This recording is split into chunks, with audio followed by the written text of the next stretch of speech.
ও শ্যামা দাস, আয় তো দেখি, বস তো দেখি এখানে। সেই কথাটা বুঝিয়ে দেব 5টা মিনিট। দেখে নে। জ্বর হয়েছে? মিথ্যে কথা, ওসব তোদের চালাকি। এই যে বাবা চেঁচাচ্ছিলে, শুনতে পাইনি? কালা কি? মামার ব্যামো? বদ্যি ডাকবি? ডাকিস না হয় বিকেলে, নয় আমি বাতলে দেব বাঁচবে মামা কি খেলে। আজকে তোকে সেই কথাটা বোঝাবই বোঝাবো। না বুঝবি তো মগজে তোর গজাল মেরে গোঁজাবো। কোন কথাটা? তাও ভুলেছিস? ছেড়ে দিছিস হাওয়াতে। কি বলছিলাম? পরশু রাতে বিষ্টু বোসের দাওয়াতে। ভুলিসনি তো বেশ করেছিস। আবার শুনলি খেতি কি? বড় যে তুই পালিয়ে বেড়াস, মারাসনি যে এদিকে। বলছি দাঁড়া। আহ, ব্যস্ত কেন? বস তাহলে নিচুতেই। আজকালের এই ছোকরাগুলোর তর্সয় না কিছুতেই। আবার দেখো, বসলি কেন? বইগুলো আন নামিয়ে। তুই থাকতে মুটের বোঝা বইতে যাব আমিয়ে। সাবধানে আন।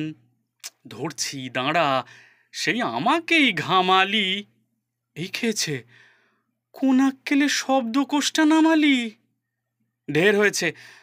আয় দেখি, আয় দেখি তুই। বস তো দেখি এখানে। ওরে পাগল, গোটা কয়েক পান দিতে বল খেদিকে। বলেছিলাম কি, বস্তুপিণ্ড সূক্ষ্ম হতে স্থূলেতে, অর্থাৎ কিনা লাগছে ঠেলা পঞ্চভূতের মূলেতে। গোড়ায় তবে দেখতে হবে কোত্থেকে আর কি করে রস জমে এই প্রপঞ্চময় বিশ্বতরুর শিকড়ে। অর্থাৎ কিনা এই মনে কর, রোদ পড়েছে ঘাসেতে। এই মনে কর চাঁদের আলো পড়ল তারই পাশেতে। আবার দেখো, এরই মধ্যে হাই তোলবার মানে কি? আকাশ পানে তাকাস খালি, যাচ্ছে কথা কানে কি? কি বললি তুই? এইসব শুধু আবোল তাবোল বকুনি? বুঝতে হলে মগজ লাগে, বলেছিলাম তখুনি। মগজ ভরা গোবর তোদের হচ্ছে ঘুঁটে শুকিয়ে। যাই কি দেওয়া কোনো কথা তার ভিতরে ঢুকিয়ে। ও শ্যামা দাস, উঠলি কেন? কেবল যে চাস পালাতে। না শুনবি তো মিথ্যে সবাই আসিস কেন জ্বালাতে? তত্ত্ব কথা যায় না কানে, যতই মরি চেঁচিয়ে। ইচ্ছে করে ডান পিটেদের কান মলে দিই পেঁচিয়ে।